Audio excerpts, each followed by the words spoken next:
ஒரு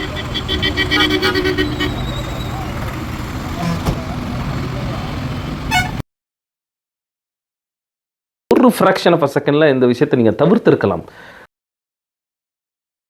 மதுரை மாவட்டம் திருமங்கலம் தாலுக்கில் கரிசல்பட்டி அருகே ஒரு பிரிட்ஜ் ஒன்று இறங்குற இடத்துல தனியார் பேருந்து டிவைடரில் இடித்து கவுந்துடுச்சு. ரோடு ஃபுல்லாக பிளாக் ஆகிடுச்சு. அந்த வண்டியில் வந்தது யாருன்னு பார்த்தோம்னா உண்மையில் ரொம்ப கஷ்டமாக இருக்குது. இப்போ தான் மேரேஜ் ஆகிருக்கு, மறு வீட்டுக்கு போயிட்டு திருப்பி ரிட்டன் வீட்டுக்கு போயிட்டுருக்காங்க. ஒரு பஸ்ஸை ஹையர் பண்ணி போயிட்டுருக்குறாங்க.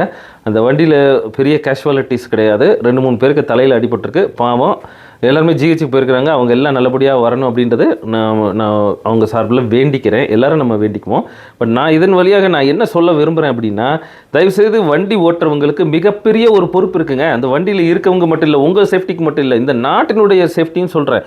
மற்றவங்க ரோட்டில் போகிறவங்களும் அவங்களுக்கும் மற்றவங்களுக்கும் சேஃப்டி இருக்கணும்னு சொல்கிறேன். உங்களை நம்பி ஒரு 50 பேர் வண்டியில் உட்காந்துருக்காங்க.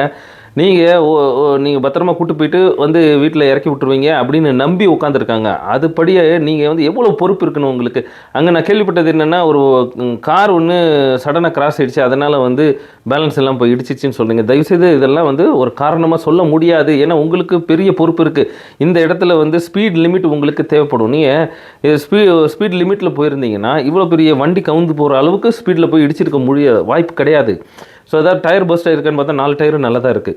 ஸோ அதனால் என்ன சொல்கிறேன்னா, இந்த வண்டி வாங்குறதுக்கு ஓனர் எவ்வளவு சிரமப்பட்டிருப்பார், எவ்வளோ கஷ்டப்பட்டிருப்பார், அவர் எப்படி இதை ரிப்பேர் பண்ணுவார், எவ்வளோ செலவு பண்ணுவார் அவர்.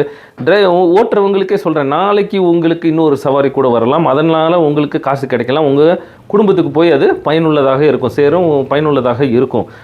பாருங்கள் எவ்வளோ கஷ்டம் இல்லைங்களா. இது ரெக்கவரி ஆகிறதுக்கு அவங்க அடிப்பட்டவங்களுக்கு உடல் ரீதியாக ரெக்கவரி ஆகிறதுக்கு சீக்கிரம் பண்ணிடுவாங்க. ஆனால் மன ரீதியான ரெக்கவரி விசேஷம் இப்போ தான் ஆகிருக்கு, கல்யாணம் ஆகிருக்கு, அதனால் ஒரு அசம்பாவிதம் நினச்சாங்கன்னா எவ்வளோ கஷ்டம் அது, எவ்வளோ வேதனை. தயவுசெய்து என்ன சொல்கிறேன், ரெஸ்பான்சிபிலிட்டி இருக்கணும்.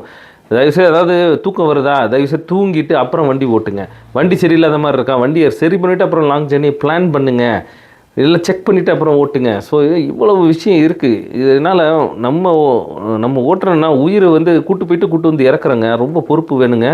தயவுசெய்து சொல்கிறேன், இனிமேல் யார் வண்டி ஓட்டினாலும் இந்த ரோடு ரூல்ஸை ஃபாலோ பண்ணுங்கள். ஸ்பீட் லிமிட்டை கரெக்டாக வந்து ஃபாலோ பண்ணுங்கள். எந்த அசம்பாவிதமும் நடக்காது. ஒரு ஃப்ராக்ஷன் ஆஃப் அ செகண்டில் இந்த விஷயத்தை நீங்கள் தவிர்த்திருக்கலாம் அப்படின்னு சொல்லி இந்த வீடியோ நிறைவு செய்கிறேன். இதை கேட்குற உங்களுக்கு நீங்கள் உங்களோட கருத்துக்கள் என்னன்றதை கமெண்ட்ஸில் சொல்லுங்கள். நன்றி, வணக்கம்.